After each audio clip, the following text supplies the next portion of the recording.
guys. So, time check, ano na, 11:30 na ng gabi. So, gising pa rin ako. So, this for today's video. Dahil, teachers din na bukas. May naisip akong regalo sa teacher ko. Ayan, no?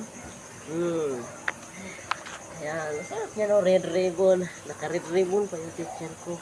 Pero, ang totoong laman talaga niyan, yung mga supas na tinapay.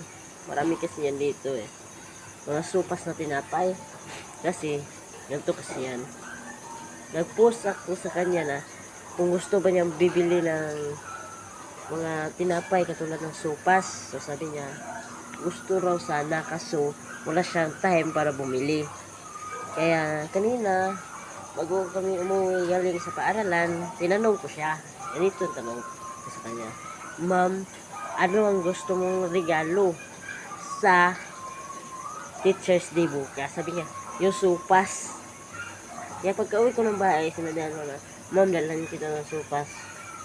Sabi niya, thank you. Salamat daan. Salamat na daan, Ma'am. Pero ako asang gisindan og red ribbon na siya na. Nagbinuang na kuno ko kaya naka-red ribbon lagi daw. Pero, sudlalan ra jud ang red ribbon. Aladon yun ko ugma. So, abangin ninyo. Kay napani part 2 para sa atong pag-prank sa tuwaistra. So, ato parang sulatan og letters para na po siya letters, no? So, see you tomorrow, guys. Awag gabi.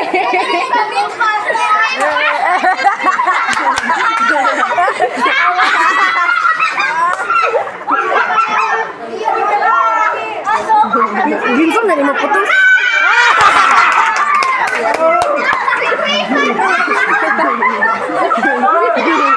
Ay, mami, ano naman mo kami? Ano siya? Supas na. Yaw, pero nabila na. Mami, lagi ba kayo mami kami? Ano siya? Supas na mga regalo ko. Ano, ma'am? Ma'am, nag-ingat mo ako sa gabi, ma'am. Gusto ni mo.